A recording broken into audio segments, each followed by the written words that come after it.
বিসমিল্লাহির রহমানির রহিম। প্রিয় দেশবাসী, আসসালামু আলাইকুম আর রহমতুল্লাহি বারাকাতুহু। আমার আজকের যে আলোচনা সেটা হচ্ছে যে রাজনীতিতে যা হচ্ছে সেটা কি আমরা আশা করেছিলাম? এই যে গত 3 দিন যাবৎ আওয়ামী লীগকে নিষিদ্ধ করা হয়েছে, তারপরও যে 13ই নভেম্বর যে বন্ধের ডাক দিয়েছে, লকডাউনের ডাক দিয়েছে, সেটা নিয়েই বিভিন্ন জায়গায় আবার জ্বালাও পোড়াও রাজনীতি শুরু হয়ে গেছে। এটা দেশের জন্য একটা ভয়াবহ অবস্থা। তার কারণ আমরা সবাই এখন আতঙ্কগ্রস্ত। একদিকে তো সরকারের আতঙ্ক আছেই, নিরাপদহীন জীবন গত 1.5 বছর যাবৎ, তার উপর এখন রাজনৈতিক ভায়োলেন্স আবার আমাদেরকে আতঙ্কগ্রস্ত করেছে। গতকালকে প্রাইভেট কার অনেক কম বেরিয়েছে। আমি রাতে যখন বাসায় ফিরি 8টা পৌনে 8টার দিকে, তখন অনেক কমে গেছে প্রাইভেট কার।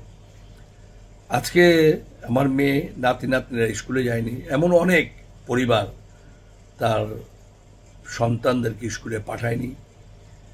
এবং গাড়িও প্রাইভেট কারের সংখ্যা আমি যখন আসলাম অনেক কম আমি দেখলাম প্রাইভেট কারের সংখ্যা। এবং দোকানের যারা ব্যবসায়ী প্রতিষ্ঠান তারাও আগামীকাল কি করবে এটা একটা দ্বিধাদ্বন্দ্বে আছে।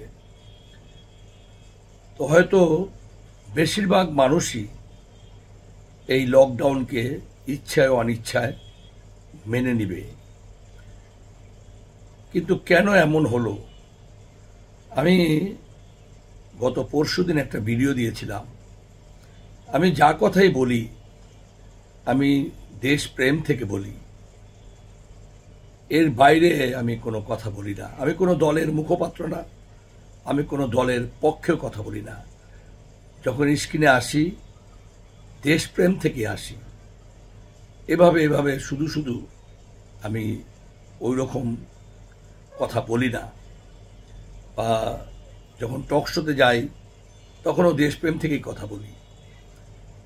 তো 24-এর যে গণ আন্দোলন, জুলাই আন্দোলন, এই আন্দোলন কেন হলো এবং এই জুলাই আন্দোলনে থেকে আমি বহু ভিডিওতে এই পর্যন্ত বলেছি যে সরকার আছে তারাও কোনো শিক্ষা নেয়নি, এবং যে রাজনৈতিক দলগুলো বাংলাদেশে এখন আছে সরকারের ছত্রছায়ায় তারাও কোনো শিক্ষা নেয়নি, এবং খোদ আওয়ামী লীগ যাদের ভয়াবহ পতন হলো তারাও কোনো শিক্ষা নেয়নি। জুলাই বিপ্লব, আমাদের সন্তানদের যে আত্মহতি, এই সব কিছুই বৃথা হয়ে গেল। তার কারণ হচ্ছে যে আওয়ামী লীগের যে শাসন ব্যবস্থা, সেই শাসন ব্যবস্থায় আমরা যদি 14 থেকে হিসাব করি তাহলে এই 8 বছরে এই 11 বছরের শাসন ব্যবস্থায় যেটা সবচেয়ে বেশি ফুটে উঠেছে সেটা হচ্ছে যে 2008-এর পর থেকে তো একটা উন্নয়নের ধারায় আওয়ামী লীগ চলেই আসে, এবং সেই উন্নয়নের ধারাবাহিকতায় তারা বিদ্যুতের বিপ্লব ঘটায়। যেখানে আধা ঘন্টা 10 মিনিট পর পর বিদ্যুৎ যেত, সেটা শতভাগ জায়গায় বিদ্যুৎ দেওয়া, সপ্তাহে 1-2 দিন অল্প সময়ের জন্য লোডশেডিং হওয়া। এর বাইরে এই পদ্মা সেতু করা এবং ছোটখাটো প্রায় লক্ষাধিক সেতু তারা করেছে। রাস্তাঘাটের হাইওয়ের ব্যাপক উন্নয়ন, এবং বিভিন্ন ঢাকা শহরের বাইরেও বিভিন্ন শহরগুলোতে তারা এই হাইওয়ে রাস্তাগুলো করেছে। এবং 1 তারিখে বই পেয়ে যাওয়া, মেট্রো রেল চালু করা, যা ঢাকা শহরকে অনেকখানি সামনের দিকে এগিয়ে নিয়ে গেছে। এই মেট্রো রেল ক্রমান্বয়ে হয়তো কেরানীগঞ্জে যাবে, ঢাকার আশেপাশের যে জেলাগুলা সেই জেলাগুলো তো যাবেই, এবং এই উন্নয়নের ধারাবাহিকতায় সারা বাংলাদেশের প্রত্যেকটা ডিস্ট্রিক্টেই এই মেট্রো রেল চলে যাবে। তো সেই উন্নয়ন থমকে গেছে এবং অন্যান্য হাইওয়ে রাস্তা থেকে শুরু করে যা যা উন্নয়ন সব কিছু কিন্তু থমকে গেছে। এবং বাংলাদেশের যে উন্নয়নের একটা সিঁড়িতে বাংলাদেশ উঠেছিল সেখান থেকে সরকার পিছিয়ে গেছে। জুলাই বিপ্লবে আওয়ামী লীগের যে উন্নয়ন ছিল এই উন্নয়নের বিপক্ষে আন্দোলন হয়নি। আন্দোলন হয়েছিল এই যে সাধারণ মানুষকে ঘর বাড়ি বানিয়ে দেওয়া, গাদ্দাফির পর শেখ হাসিনা বানিয়ে দিয়েছে। কিন্তু সবচেয়ে বড় সমস্যা যেটা শেখ হাসিনা করেছে সেটা হচ্ছে দুর্নীতি, ব্যাপক দুর্নীতি। সালমান এফ রহমান, এসালাম গ্রুপ, মজুমদার সহ এমন বহু শত শত মানুষকে দুর্নীতির সুযোগ দেওয়া। যদি এই কাজটি উনি বন্ধ করতে পারতেন তাহলে এদেশের মানুষকে, ওনার কাছে কেউ ঘর বাড়ি চায়নি, যেখানে ঘর বাড়ি দিয়েছে সেই ঘর বাড়িগুলো অজপাড়া গেছে, অনেক জায়গায় ঘর বাড়ি ভেঙে যাচ্ছে, এখানেও ব্যাপক দুর্নীতি হয়েছে। বরঞ্চ উনি ঘর বাড়ি বানিয়ে দেওয়ার পরিবর্তে বা যদি দুর্নীতি না হতো তাহলেও এই যে গ্যাসের বিল, পানির বিল, বিদ্যুৎ বিল, ট্যাক্স, খাজনা, এই সব কিছু হয় ফ্রি করে দিতে পারত আর না হলে অর্ধেক করে দিতে পারত। শুধুমাত্র দুর্নীতি রোধ করতে পারলে। প্রত্যেকটা রন্ধে রন্ধে দুর্নীতি ঢুকে গিয়েছিল এবং যারা উচ্চশিক্ষিত, এই উচ্চশিক্ষিতরা, এই সচিব, পুলিশ অফিসার, বিভিন্ন দপ্তরের মন্ত্রণালয়, এমপি, মন্ত্রী, এরাই, এই শিক্ষিত লোকগুলাই দুর্নীতিতে জড়িয়েছে, দুর্নীতি করেছে, দেশের টাকা লুটপাট করেছে। এবং এই যে পুলিশই রাষ্ট্র বানিয়ে ফেলা, বিরোধী দলকে দমন পীড়ন করা, বিরোধী দলকে রাস্তায় বের হতে না দেওয়া, বিরোধী মতকে ধ্বংস করে দেওয়া, চাঁদাবাজি, যদিও শেষ পর্যায়ে চাঁদাবাজি অনেক কমে এসেছিল, তারপরে চাঁদাবাজি অনেক হয়েছে। তো এই সব কিছুর থেকেই মানুষ মুক্তি চেয়েছিল। এই সরকার যে ক্ষমতায় আসলো জুলাই বিপ্লবের মাধ্যমে, এই সরকার আওয়ামী লীগের উন্নয়ন এগুলো কিন্তু গ্রহণ করেনি। এরা গ্রহণ করেছে আওয়ামী লীগের দুর্নীতি, আওয়ামী লীগ যে শাসন ব্যবস্থাকে, বিচার ব্যবস্থাকে একদলীয় করেছিল, তারপরেও তো বেল হতো, 2 মাস 3 মাস পর বেল হতো। এই সরকারের 1.5 বছরের সময় যে আওয়ামী লীগের বয়োজ্যেষ্ঠ নেতারা বা আমাদের জাতীয় পার্টির গোলাম কিবরিয়া টিপু, বহুবারের এমপি, আওয়ামী লীগ বিএনপিকে হারিয়ে উনি এমপি হয়েছেন, উনি মহাজোটেরও কখনো ক্যান্ডিডেট ছিলেন না, তারপর ওনাকে মব সৃষ্টি করে ক্যানিগঞ্জ থেকে ওনাকে আটক করে। ওনার বিরুদ্ধে যখন আটক হয় একটি মামলাও ছিল না, কিন্তু আটকে রেখে মামলা দিয়ে তাকে ভিতরে ঢুকানো হয়। 75 বছরের কাছাকাছি বয়স একজন বীর মুক্তিযোদ্ধা, তাকে এভাবে হেনস্থা করা হচ্ছে। আওয়ামী লীগের বয়োজ্যেষ্ঠ নেতাদেরকে বেল দেওয়া হচ্ছে না এবং বিচার ব্যবস্থাকে যা-তা করে ফেলেছে একদলীয় শাসন ব্যবস্থা। এবং সরকার হওয়ার কথা নিরপেক্ষ, সরকার হয়ে গেছে অর্ধেক জনগোষ্ঠীর সরকার। অর্ধেক হচ্ছে জামাত, এনসিপি, এদের তো পুরাপুরি সরকার, আর বিএনপি হচ্ছে অর্ধেক সরকারি দল, বাকি অর্ধেক নাই।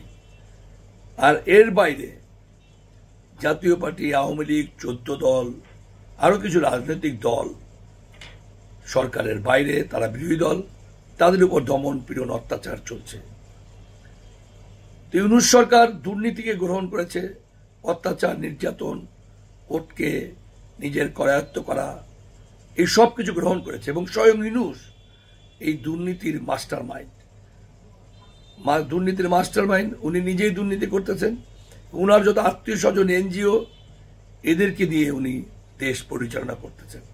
এবং ইউনূস সাহেব এতটা অক্ষম ব্যক্তি হয়েছেন এবং আমি এক প্রকার বলতে পারি সকল রাজনৈতিক দলের কাছে ঘৃণার পাত্র হয়ে গেছেন। তার কারণ বিএনপি বলতেছে যে ইউনূসের বিদায় হওয়া উচিত, ইউনূস ভালো না, দেশ পরিচালনায় ব্যর্থ। এবি পার্টি, এনসিপি, জামাত, যারা যারা সরকারি দলে আছে সবাই কিন্তু ইউনূসের উপর বিরক্ত। এই মুহূর্তে সুব্রত রায় দেখলাম বলল, বা এবি পার্টির মঞ্জু সাহেব বলল যে আপনি এই মুহূর্তেই চলে যান। এবং যখন উনি পদত্যাগের সিদ্ধান্ত নিয়েছিলেন তখন এনসিপি ছাড়া এবং জামাত ছাড়া বাকি সব দল বলেছিল আপনি পদত্যাগ করেন। তখন জাতি ইউনূসের হাত থেকে মুক্তি চায়। উনি দেশ পরিচালনায় চরমভাবে ব্যর্থ হয়েছে। এখন যেই সমস্যা দেখা দিয়েছে, আওয়ামী লীগ নিষিদ্ধ। এখন অনেকে বলে, কারণ এর আগের ভিডিওতে আমি বলেছি যে অনেকেই বেশিরভাগই প্রথম দিকে বলেছে আগামী 100 বছরে আওয়ামী লীগ আসবে না। এবং আমি এই কেয়ারটেকার সরকার আসার 3 মাস পরে এক টক শোতে বলেছিলাম যে নিরপেক্ষ নির্বাচন হলে আওয়ামী লীগ চমক দেখাবে, যেটা এর আগের ভিডিওতে আমি বলেছি। এই কথা বলার কারণে আমার বিরুদ্ধে মামলা হয়েছে। তো এখন আওয়ামী লীগ নিষিদ্ধ। এই নিষিদ্ধ আওয়ামী লীগকেই কন্ট্রোল করতে পারতেছে না। এই যে 13 তারিখ লকডাউন, এই লকডাউনের আতঙ্কে আজকে 3-4 দিন যাবৎ মার্কেটের অবস্থা খুব খারাপ। এমনিতেই সরকার ব্যবসা বাণিজ্য বন্ধ করে দিয়েছে। বহু মিল ফ্যাক্টরি বন্ধ হয়ে গেছে, বহু শ্রমিক বেকার হয়ে গেছে।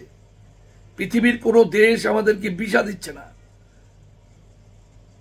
ইম্পোর্ট বন্ধ হয়ে গেছে, কাঁচামাল আসতেছে না বিদেশ থেকে। সব দিক থেকে হাহাকার। দেশকে একটা জঙ্গল রাষ্ট্র বানিয়ে ফেলেছে, একটা অকার্যকর রাষ্ট্র দেশকে বানিয়ে ফেলেছে ইউনূস। ইউনূসের ব্যর্থতার কারণেই মানুষ আওয়ামী লীগকে স্মরণ করতেছে। ইউনূস যদি ব্যর্থ না হতো তাহলে আওয়ামী লীগকে কেউ স্মরণ করতো না। ইউনূসের ব্যর্থতা, রাজনৈতিক দলদের বেপরোয়া চাঁদাবাজি, রাজনৈতিক দলগুলো জনগণের উপর অত্যাচার নির্যাতন করা, এই নানা কারণে আওয়ামী লীগকে মানুষ স্মরণ করতেছে। যে আওয়ামী লীগের সময় একটা জিনিস তো ছিল, উন্নয়ন ছিল। নিরাপদভাবে বাড়িতে থাকতে পারতাম, কোনো সমস্যা হলে সাথে সাথে পুলিশ চলে আসতো, আমার নিরাপত্তা ছিল। এই জিনিসটা তো আওয়ামী লীগের সময় ছিল। ব্যবসা বাণিজ্য এর থেকে অনেক ভালো ছিল, এই জিনিসটা আওয়ামী লীগের সময় ছিল। শুধুমাত্র শেখ হাসিনা যদি দুর্নীতি দমন করতে পারত, আর বিরোধী দলের উপর দমন পীড়ন অত্যাচার করার কোনো প্রয়োজন ছিল না। তো নিষিদ্ধ আওয়ামী লীগকে আপনি কন্ট্রোল করতে পারতেছেন না। আওয়ামী লীগকে যখন বলবেন যে আপনারা ইলেকশন করতে পারবেন, নির্বাচন করতে পারবেন, তাহলে এখন যদি নিরপেক্ষ নির্বাচন হয়, দেশের যে পরিস্থিতি, ভাই আমি একটা দল করি, তা আমি তো আমার দলের পক্ষে কথা বলবোই। যে বিএনপি করে বিএনপির পক্ষে, জামাত করে জামাতের পক্ষে, এনসিপি করে এনসিপির পক্ষে।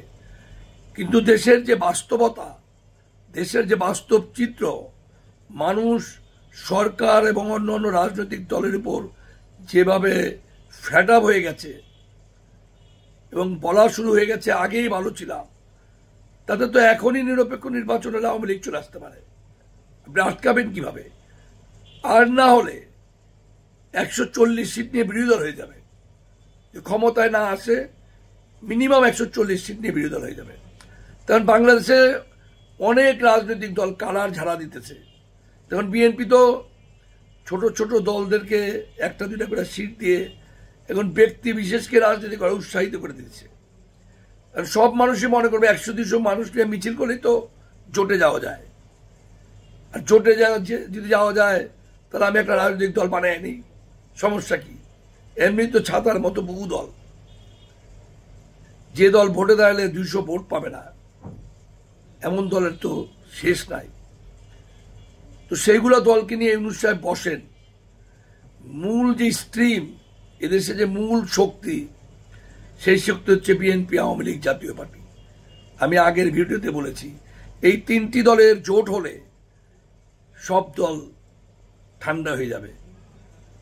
এই 3 দলের জোট হলে বাংলাদেশে আর কোনো দল একটি সিটও পাবে না, সব সিট এই জোট পাবে।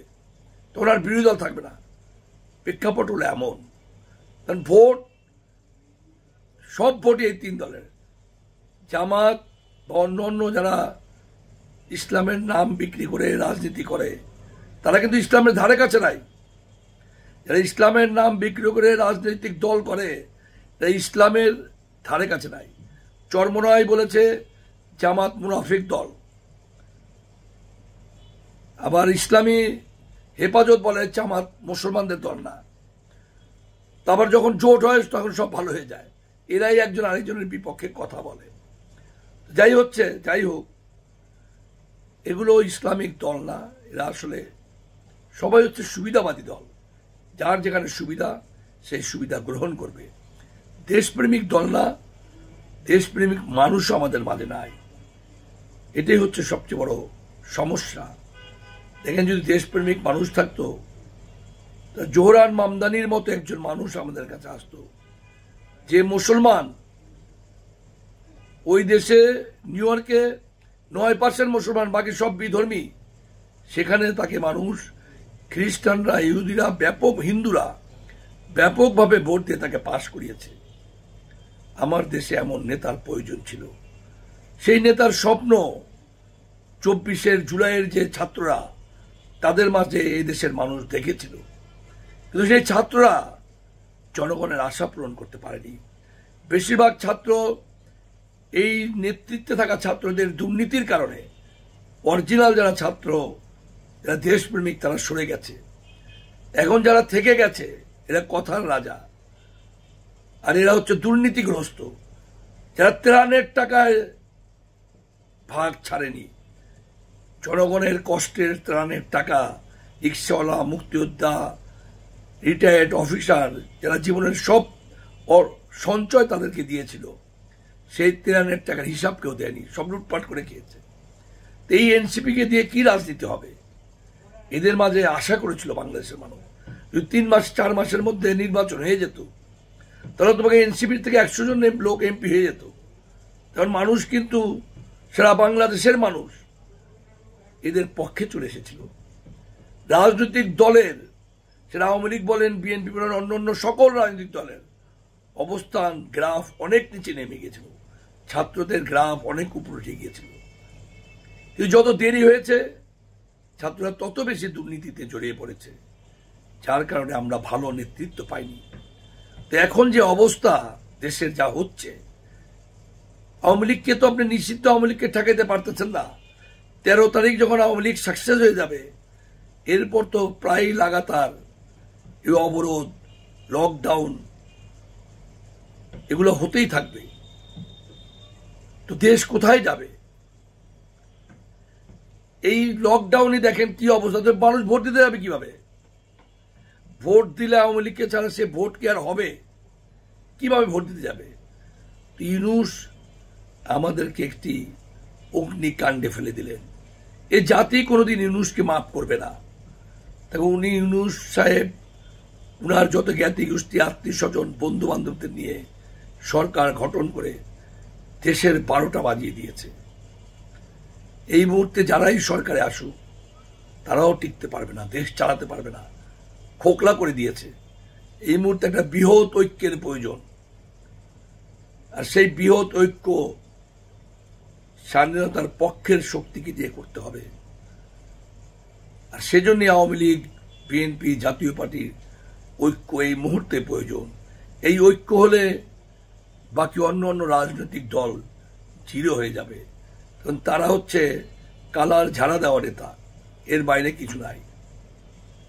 আমি কাউকে ছোট করার জন্য বলতেছি না, আপনাদের হাবভাব দেখে, আপনাদের কার্যক্রম দেখে আমি ব্যক্তিগতভাবে হতাশ। আপনি যতটুক নেতা ততটুক কথা বলেন। আপনি নেতা হলো 2 জন মানুষের, আপনি 18 কোটি মানুষের কথা বলেন। এটা অনেক দুঃখজনক ঘটনা। ইউনূস সাহেবের কারণে আপনাদের কালার ঝাড়া আপনাদের দেখলাম আমি। যাই হোক, দেশ এক কঠিন সময়ের দিকে যাচ্ছে। নিষিদ্ধ আওয়ামী লীগের এই যে লকডাউন, এটাই ঠেকাতে পারতেছেন না। যদি এটা সাকসেস হয়ে যায় কালকে, আমার তো মনে হয় সাকসেস হবে। তার কারণ অলরেডি মানুষ আতঙ্কগ্রস্ত। স্কুলে যাওয়ার বাচ্চারা বন্ধ, কালকে তো কেউ যাবেই না। আর ব্যবসা প্রতিষ্ঠানও বেশিরভাগ মানুষই বন্ধ রাখবে, আর যদি আজকে রাত্রে আবার কোনো সমস্যা হয়ে যায় তাহলে কালকে আর কেউ খুলবেই না। এটা সাকসেস হওয়ার অর্থ হচ্ছে আবার আগুন, সন্ত্রাস, হরতাল, অবরোধ, সেই রাজনীতিতে ফিরে যাওয়া। যাই হোক, তার কারণ গত 10 বছর আর যাই হোক এই হরতাল অবরোধ আওয়ামী লীগ করতে দেয়নি। আমি আওয়ামী লীগের গুণ কীর্তন করার জন্য এখানে আসিনি। তার কারণ আমি চেয়েছিলাম ভালো একটি রাজনৈতিক ব্যবস্থা, সৎ দেশপ্রেমিক কোনো মানুষ এখানে বসুক। ডক্টর ইউনূস যখন বসেছিল, আমার ভিডিওগুলো যারা দেখেন, লাগাতার 3 মাস আমি ডক্টর ইউনূসের পক্ষে কথা বলেছি। আমি স্বপ্নেও কোনোদিন বিশ্বাস করিনি যে 85-86 বছর বয়সের এই মানুষটি, নোবেল বিজয়ী এই মানুষটি দুর্নীতিগ্রস্ত হতে পারে। এই মানুষটি যেখানে বিদেশের সচিবের যাওয়ার কথা, 100 জন 150 জন মানুষকে বিজনেস ক্লাসে নিয়ে যেয়ে, এবং গোলাম মাওলানা রনি বলল যে 200 টাকার পাঞ্জাবি পরে 300 টাকার সে কেস পরে 40 লক্ষ টাকা দামের পার নাইট হোটেলে কিভাবে থাকে। আর যাদেরকে নিয়ে গেছেন এরা সবাই 5 স্টার হোটেলে ছিল, প্রয়োজন ছিল না এদেরকে নিয়ে যাওয়ার। মানে উনি দেশটাকে, মানে বিদেশ যাওয়ার অর্থ হচ্ছে পিকনিক করা। খোদ বিএনপি বলে, খোদ জামাত বলে, এনসিপি বলে যে উনি পিকনিক, এবং অন্য রাজনৈতিক দলরা বলে যে উনি পিকনিক করতে সবাইকে নিয়ে যান। মানে উনি দেশটাকে লুটপাট করে খাচ্ছেন। এই মানুষ যদি এমন হয়ে যায় যে ছাত্রদের উপর আশা করলো জনগণ, সেই ছাত্ররা যদি দুর্নীতিগ্রস্ত হয়ে যায়, তো জনগণ আর কাকে বিশ্বাস করবে? জনগণের রন্ধন করা ছাড়া, কাদা ছাড়া, কান্নাকাটি করা ছাড়া, আফসোস ছাড়া, আর পরম কোন আল্লাহর সাহায্য ছাড়া আর কিছুই করার নাই। আপনারা ভালো থাকবেন। আসসালামু আলাইকুম ওয়া রাহমাতুল্লাহি ওয়া বারাকাতুহু।